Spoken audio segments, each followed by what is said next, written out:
বিসমিল্লাহির রহমানির রহিম। আসসালামু আলাইকুম রহমতুল্লাহ বরকাতু।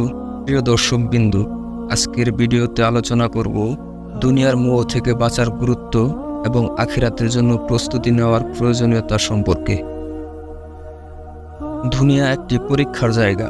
আল্লাহ তাআলা আমাদের পরীক্ষা করতে দুনিয়ায় বিভিন্ন জিনিসের প্রতি আমাদের মোহ সৃষ্টি করেছেন।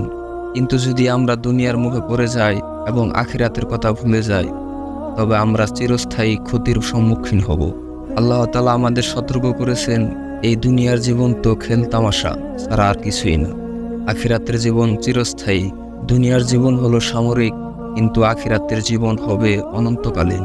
আমাদের প্রত্যেক কাজের হিসেব আল্লাহর কাছে দিতে হবে। তাই আমাদের উচিত প্রতিনিয়ত নিজেদেরকে প্রশ্ন করা, আমি কি আখিরাতের জন্য প্রস্তুত? আমাদের মহানবী সাল্লাল্লাহু আলাইহি সাল্লাম বলেছেন, বুদ্ধিমান সেই ব্যক্তি যে নিজেকে নিয়ন্ত্রণ করে এবং মৃত্যুর পরের জীবনের জন্য কাজ করে। আমরা ভুল করি, পাপ করি, কিন্তু আল্লাহ তাআলা আমাদের তওবা করার সুযোগ দিয়েছেন। আল্লাহর কাছে ফিরে আসুন, তওবা করুন এবং তার নৈকট্য লাভের চেষ্টা করুন। কুরআনে বলা হয়েছে, যারা ঈমান আনে এবং নেক আমল করে আর তাদের রবের দিকে ফিরে আসে, তাদের জন্য রয়েছে জান্নাত। অন্তরের পবিত্রতা অর্জন করা এবং ধৈর্য ধারণ করা একজন মুসলমানের জীবনে অত্যন্ত গুরুত্বপূর্ণ। আল্লাহ তাআলা ধৈর্যশীলদের ভালোবাসেন। দুনিয়া পরীক্ষাগুলো আল্লাহর পক্ষ থেকে আমাদের জন্য একটি পরীক্ষা।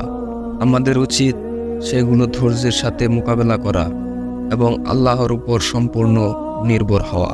প্রিয় ভাই ও বোনেরা, দুনিয়ার মোহকে দূরে রেখে আখিরাতের জন্য প্রস্তুত হন। আল্লাহ তাআলা আমাদের সবাইকে সঠিক পথে পরিচালিত করুন এবং আখিরাতে জান্নাত দান করুন। ইসলামিক ভিডিও পেতে চ্যানেলটি সাবস্ক্রাইব করে রাখুন। লাইক শেয়ার করে আপনার বন্ধুদের মাঝে ছড়িয়ে দিন।